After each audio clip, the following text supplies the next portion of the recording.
नमस्कार, मैं रिजु रॉय और आप देख रहे हैं टीएनपी इंडिया, हर खबर भरोसे के साथ। 1 अप्रैल 2025 से भारत में कई महत्वपूर्ण वित्तीय बदलाव लागू होने जा रहे हैं। ये बदलाव बजट में घोषित किए गए थे और अब इन्हें अमल करने का वक्त आ चुका है। इन नए नियमों का प्रभाव आम जनता, नौकरी पेशा लोगों, वरिष्ठ नागरिकों, निवेशकों और छात्रों पर पड़ने वाला है।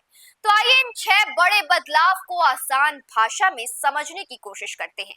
पहला, नया टैक्स स्लैब। 20 से 24 लाख की आय वालों को राहत।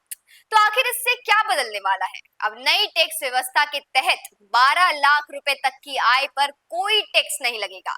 अगर कोई व्यक्ति वेतन भोगी है यानी सैलरी अर्नर है तो उसे 75,000 रुपए की अतिरिक्त छूट मिलेगी, यानी उसकी कर मुक्त आय सीमा 12.75 लाख रुपए हो जाएगी। इसके अलावा 20 से 24 लाख रुपए की आय वालों के लिए नया 25% टैक्स स्लैब जोड़ा गया है, यानी पहले जिनकी आय 15 लाख से अधिक थी उन्हें अधिकतम 30% टैक्स देना पड़ता था, लेकिन अब इस सीमा को बढ़ाकर 24 लाख रुपए कर दिया गया है। इससे मध्यम और उच्च मध्यम वर्ग के लोगों को टैक्स में बचत होगी। वहीं दूसरे की बात करें तो वो है टीडीएस सीमा बढ़ी। 6 लाख तक के किराए पर टैक्स नहीं। अब किराए की आय यानी रेंटल इनकम पर टीडीएस यानी टैक्स डिडक्टेड एट सोर्स की छूट 2.4 लाख से बढ़ाकर 6 लाख कर दी गई है। इससे वरिष्ठ नागरिकों के लिए बैंक एफडी यानी फिक्स डिपॉजिट से अर्जित ब्याज की टीडीएस सीमा 50,000 रुपए से बढ़ाकर 1 लाख कर दी गई है।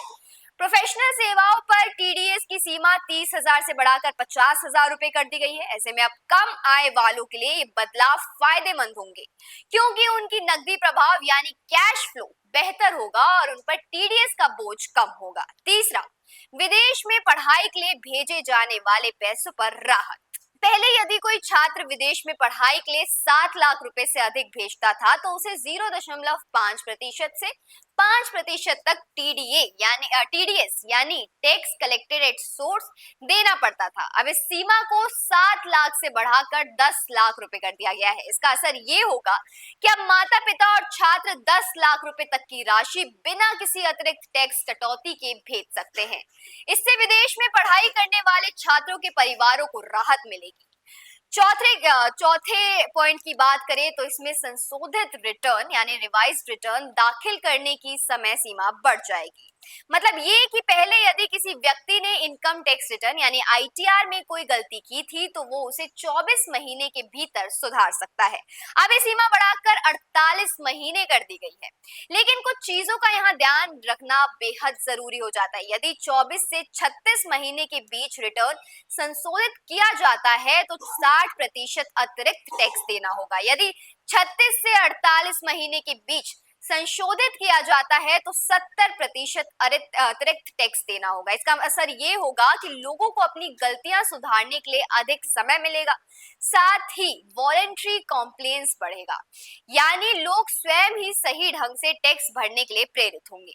पांचवें पॉइंट की बात करें तो यूएलआईपी पर कैपिटल गेन टैक्स लगेगा। यूनिट लिंक्ड इंश्योरेंस प्लान यदि सालाना 2.5 लाख रुपए से अधिक का प्रीमियम लेता है तो अब इसे कैपिटल एसेट माना जाएगा, यानी यूलिप से मिलने वाले फायदे पर अब कैपिटल गेन टैक्स लगेगा। ये सवाल आ जाता है कि टैक्स आखिर लगेगा कैसे। अगर यूलिप एक साल से ज्यादा रखा गया तो 12.5% एलटीसीजी टैक्स लगेगा। अगर यूलिप एक साल से कम रखा गया तो 20% शॉर्ट टर्म कैपिटल गेन यानी एसटीसीजी टैक्स लगेगा। इसका असर ये होगा कि जो लोग यूलिप को टैक्स फ्री निवेश के रूप में इस्तेमाल कर रहे थे अब उन्हें इस पर टैक्स देना होगा। सरकार ने बड़ा बदलाव इसलिए किया क्योंकि यूलिप का बड़ा हिस्सा शेयर बाजार में निवेश किया जाता है और इसे अन्य बीमा योजना की तरह टैक्स फ्री नहीं होना चाहिए। अब आखिरी पॉइंट की बात करें तो 150 से 200 चीजों पर कस्टम ड्यूटी बदलने वाली है। सरकार ने कुछ वस्तुओं पर आयात शुल्क यानी कस्टम ड्यूटी बढ़ाया है और कुछ पर घटा दिया है। जो चीजें सस्ती होने वाली है वो है 3,000 1000 सीसी से अधिक इंजन वाले आयतित वाहन, 1600 सीसी से कम इंजन वाली मोटरसाइकिलें, 36 जीवन रक्षक दवाओं यानी लाइफ सेविंग ड्रग्स पर कस्टम ड्यूटी हटा दी जाएगी। इलेक्ट्रिक वाहन सस्ते हो सकते हैं क्योंकि बैटरी बनाने वाले 35 उपकरणों पर टैक्स हटा दिया गया।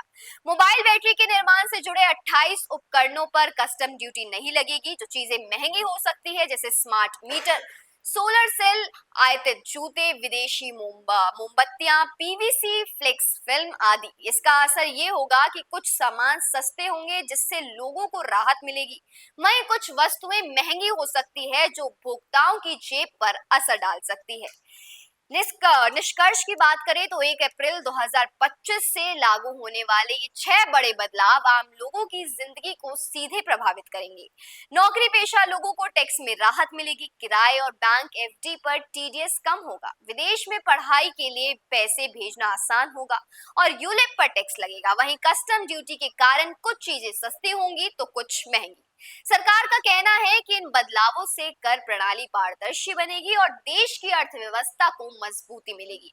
अब देखना ये होगा कि ये नीतियां आम लोगों के लिए कितनी फायदेमंद साबित होती है। इस वक्त के लिए सिर्फ इतना ही। देखते रहिए टीएनपी इंडिया, हर खबर भरोसे के साथ।